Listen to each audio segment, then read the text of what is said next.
सभी का हमारे इस YouTube चैनल आई कैन एक्सटी पे बहुत बहुत स्वागत है। आज मैं आप लोगों के लिए पीएफ से जुड़ी हुई नई एक वीडियो लेके आया हूँ।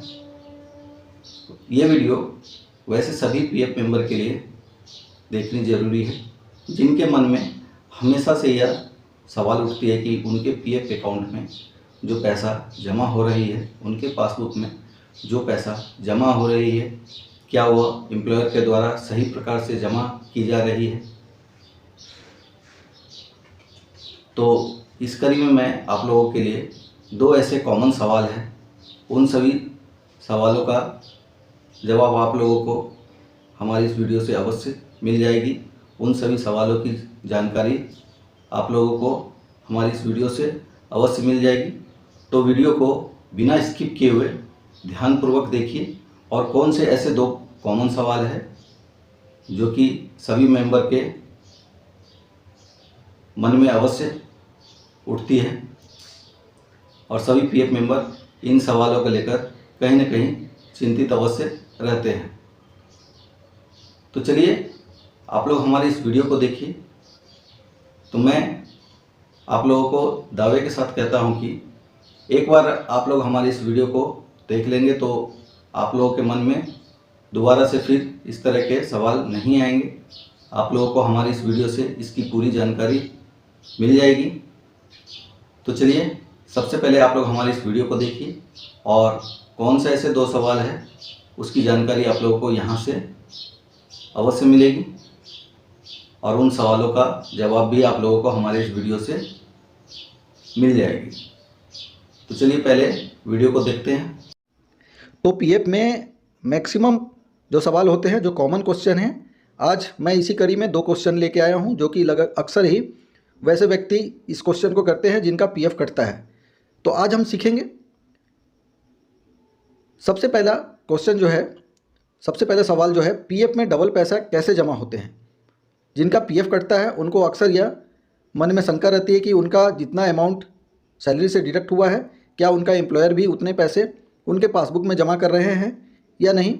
तो इसको जानने के लिए सबसे पहले हम पीएफ के पासबुक को डाउनलोड करेंगे और फिर चलिए मैं आपको अपने कंप्यूटर पे लेके जाता हूं और यहां से इसकी पूरी विस्तार में जानकारी देता हूं।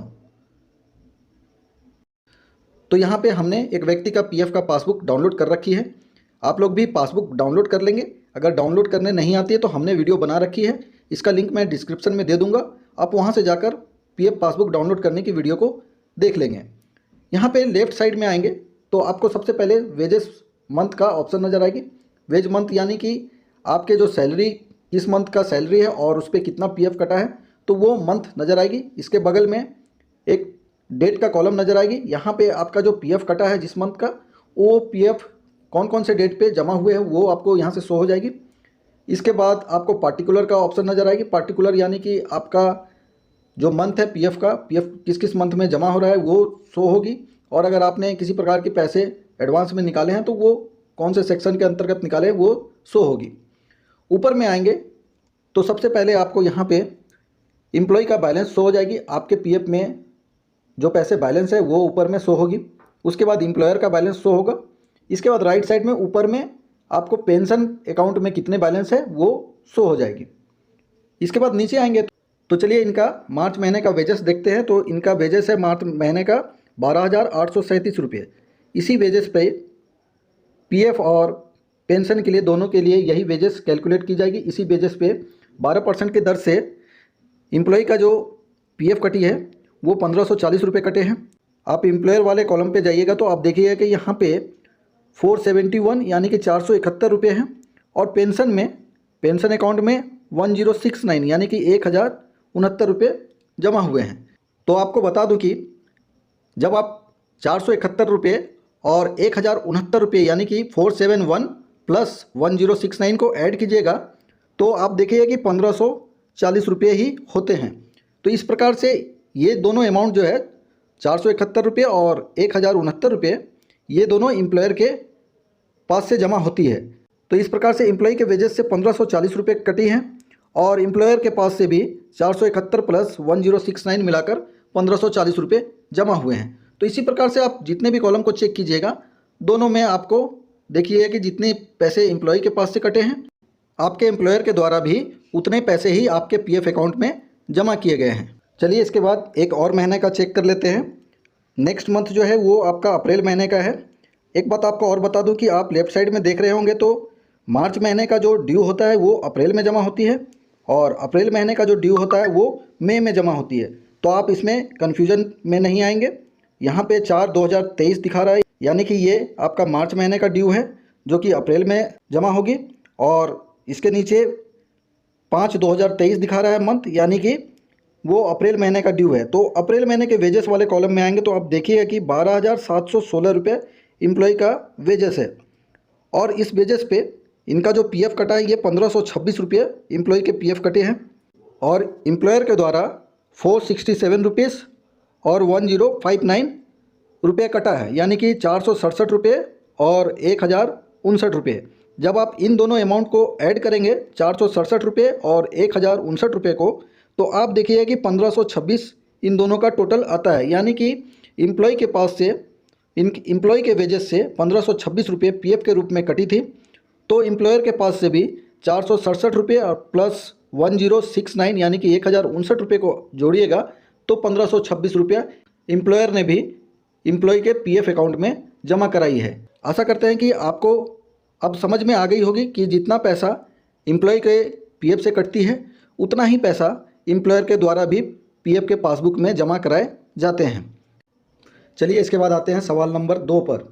यह बहुत अच्छा सवाल है। पेंशन ट्रांसफ़र या निकासी करने के बाद आपने पूरे पेंशन को विड्रॉ कर लिया है, फिर भी जब पासबुक में जाकर देखते हैं तो वहाँ पे आपका पेंशन का बैलेंस शो होता हुआ नज़र आती है, या फिर आपने पेंशन के पैसे को ट्रांसफ़र कर लिया है, आपने पीएफ के पूरे पैसे को दूसरे अकाउंट में ट्रांसफ़र कर लिया है, फिर भी आप जब बैलेंस देखेंगे तो आपका बाकी पैसा तो ट्रांसफ़र शो हो जाएगी एम्प्लॉय का, और एम्प्लॉयर का पीएफ का पैसा तो ट्रांसफ़र शो हो जाएगी, वहाँ पे बैलेंस जीरो होगा।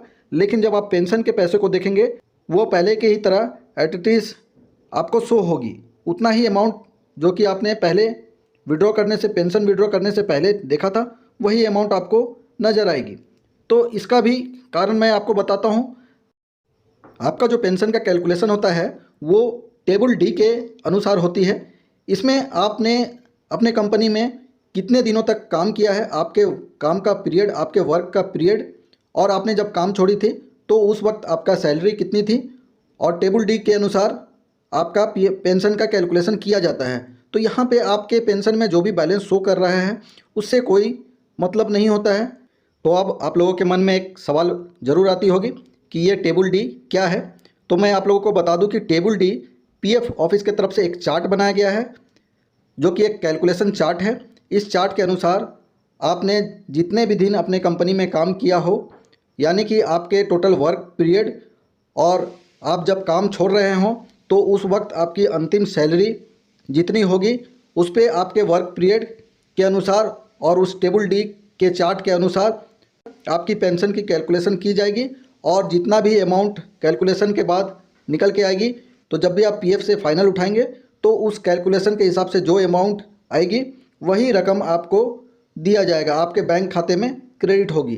फाइनल उठाने के बाद जब भी आप अपने पीएफ के पासबुक को चेक करेंगे तो एम्प्लॉय का बैलेंस भी जीरो नज़र आएगा और एम्प्लॉयर का बैलेंस भी जीरो नज़र आएगी। लेकिन जब आप पेंशन वाले कॉलम पर जाकर देखेंगे तो पेंशन वाला कॉलम एट इट इज़ पहले के ही तरह जितना अमाउंट पहले शो होता था उतना अमाउंट बाद में भी शो होते रहेगी।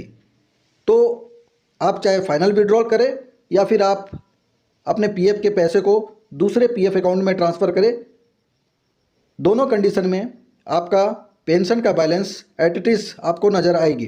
तो इसी कारण से बहुत सारे ऐसे लोग हैं जिन्होंने फॉर्म 19 और फॉर्म 10C दोनों भरकर, फॉर्म 19 पीएफ के फॉर्म होते हैं, पीएफ विड्रॉल के फॉर्म होते हैं, और फॉर्म 10C पेंशन विड्रॉल के फॉर्म होते हैं, या फिर फॉर्म 13 पीएफ ट्रांसफ़र के फॉर्म। आप इसको फिल करने के बाद फाइनल सेटलमेंट होने के बाद भी आपका पेंशन का बैलेंस एट इट इज़ आपको हमेशा शो होते ही रहेगी।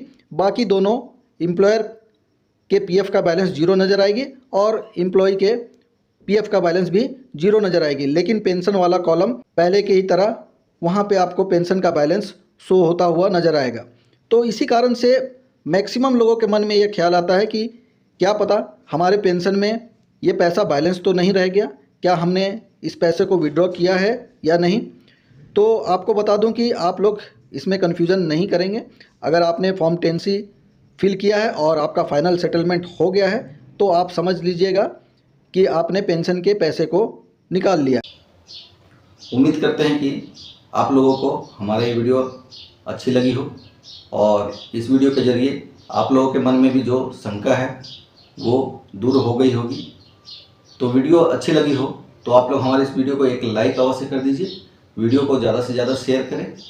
पहली बार हमारे इस चैनल पर वीडियो देख रहे हैं तो हमारे इस चैनल को सब्सक्राइब भी अवश्य कर ले और बेल आइकन को प्रेस करना ना भूलें, ताकि मैं अपने इस यूट्यूब चैनल पे पीएफ से जुड़ी हुई नई नई जानकारियाँ वीडियो के माध्यम से अपलोड करता रहता हूँ।